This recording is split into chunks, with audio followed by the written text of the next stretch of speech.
Assalamu alaikum warahmatullahi wabarakatuh. We were discussing about the chapter water, and in the last period we have discussed about water cycle. That what is water cycle, and the main source of water on the earth, that is rain, and coming down of rain water on earth in the form of rain or snow is called precipitation. Now we shall discuss about the importance of rain. What is the importance of rain? Why rain is important? We know that every part of the world gets rain.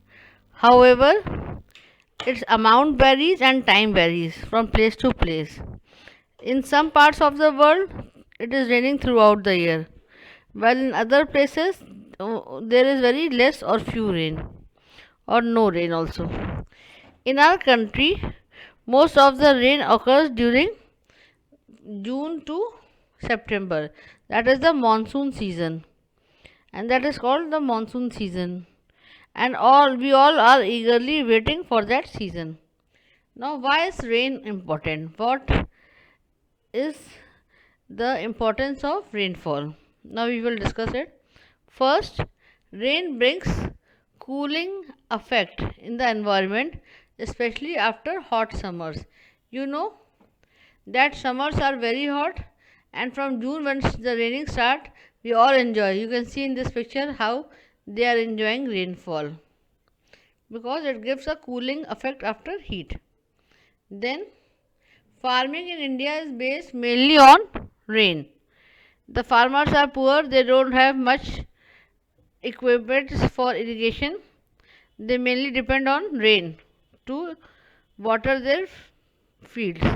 So, for farming, rain is very important. Then, rain fills lakes and ponds and rivers and streams and maintain the supply of water on land. If there is less rain, then the amount of water table decreases and potable water is also less. So, rain is very important for us. Now, we shall discuss what happens if there is excess of rain or if there is no rain. That causes some natural disasters due to unpredictable rain. When there is excess of rain, the condition is called as flood. When heavy rain causes flood, heavy rain for a long time results in the increase of level of water in rivers, lakes and ponds. Water spreads over large area of lands causing flood. And you know what are the harmful effects of flood? Flood causes large damage to crops. All the lands, fields are filled with water, so all the crops are destroyed and it causes large damage to crops. Then they also causes serious injuries or death of those domestic animals and also human beings. See in this picture you can see how this person is drowned in water.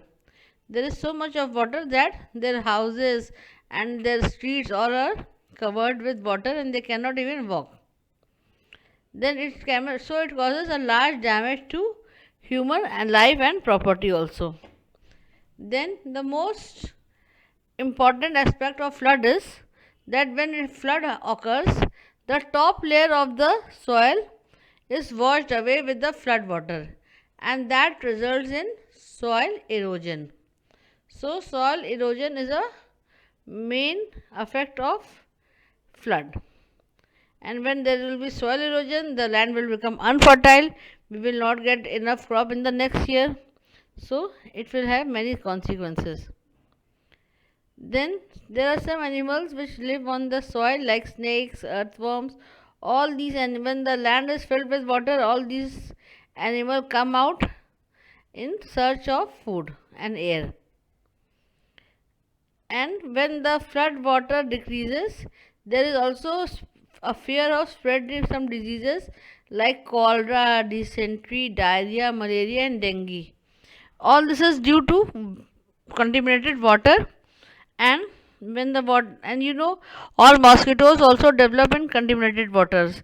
So malaria and dengue also is likely to occur after a flood. And dysentery, diarrhea, all these are caused due to drinking of contaminated water. So these are all the consequences of flood. Now there is another condition also, when there is no rain, absence of rain or very less rain for a long period of time, and that condition is called as drought. What is the effect of drought? First, soil loses water. See, in this picture you can see soil loses water. When soil does not get water for a long time, it becomes dry and hard, and it begins to crack. You can see cracks on the land. Crops cannot grow in this hard and dry land. This causes acute food shortage. Then there is less vegetation. All the grass are dry up, all the plants, all the herbs, shrubs are dry up. So there is less vegetation. So there is less fodder for the animals. Then when there is less vegetation, then it causes hunger also. Many people die of starvation. Shortage for fodder causes death of animals also. And when there is no rain for a long period of time, the rivers and the streams also dry up, and that causes death of aquatic plants and animals. See, in this picture you can see how these fishes are without water. So these are the consequences of drought. Then there is a question that why there is water problem on the earth. When earth is called a blue planet, why there is water problem on earth? Can you tell me why there is water problem on earth? Though earth is a blue planet, but because the population of the earth, the human beings are increasing day by day. The demand of water is increasing day by day, and the total amount of earth remains, water on the earth is same, but the population is increasing day by day, and that is why there is shortage of water. There is water problem. More and more number of people using water is increasing, and more and more water is used for producing food and grains and industries. So there is shortage of water supply in towns and cities. Now we shall discuss a very important issue, and that is how to conserve water. What do you mean by conservation of water? Can you tell me what is conservation of water? Conservation of water means how to use water, not to waste water, and to use water efficiently. How can we conserve water? We can conserve water by using a water efficient flush toilet. When we flush, then there is a loss of wastage of water. So we should avoid using flush. We should use a bucket. Then similarly, we should not take a shower while taking bath. We should use a bucket and a mug. And whenever you use a tap, close it tightly at school or at home. In schools, you all were wasting a lot of water. So always remember that when you use tap, close it tightly so that no water is wasted. Then whenever there is a leakage, or whenever a taps wanted a repair, immediately repair it so that water is not wasted. And if you are using a washing machine, try to use an energy efficient washing machine, and try to use water from rainwater harvesting, which we will discuss in the next topic, as next topic, in for washing machines and for watering the plants and all these things. Then harvest rainwater to store it, and recycle water. Recycling water we will discuss Now that is the next topic, rainwater harvesting. The rainwater that falls on the concrete roads and buildings cannot seep into the ground. You know, the soil absorbs the water, but where there is concrete, how can the soil absorb water? So, this water flows into drains from where it goes to rivers, lakes, or ponds. One way of increasing the availability of water is to collect this rainwater and store it. This process of collecting rainwater from roof and streets and storing it for further use is called rainwater harvesting. The basic idea behind the rainwater harvesting is catch water where it falls. What is the basic idea? Catch water where it falls, whether it falls on the rooftop or on the roadside. So we shall discuss, first we shall discuss the rooftop rainwater harvesting.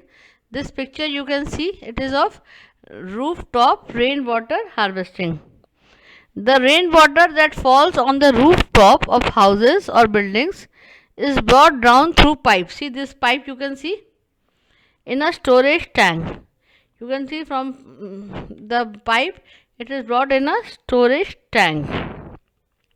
Then it undergoes then this water goes to a filter. How does it filters? It is then water is cleaned, which by soil impurity by this water is cleaned before use because it contains impurities and chemicals. And how it is cleaned? Layers of coarse sand, gravel, broken bricks all are arranged in a storage tank. When water passes through this layer, it gets clean. Instead of collecting rainwater in tank, the pipes can go directly into a pit in the ground. This water seeps into the soil and raises the level of the water, and it can be also pumped into your house again. So this is how rainwater harvesting is done. Then the next type of harvesting is roadside rainwater harvesting. Then rainwater that falls on the tarred roads around buildings can be collected and stored by this technique. Percolation pits are constructed. These pits are covered with concrete slabs having holes. Rainwater goes into these pits through the holes. After filtration in the percolation pits, rainwater enters the recharge wells through the outlet pipe and gradually seeps into the soil. This is how roadside rain harvesting does. And the advantage of rainwater harvesting is what? It increases the availability of groundwater. So this way you can see that how it helps us to overcome the water problem, especially during dry season. Now the next topic is water pollution. Water contains many impurities, and that is why it causes water pollution. We should try to reduce water pollution so that it will increase water availability.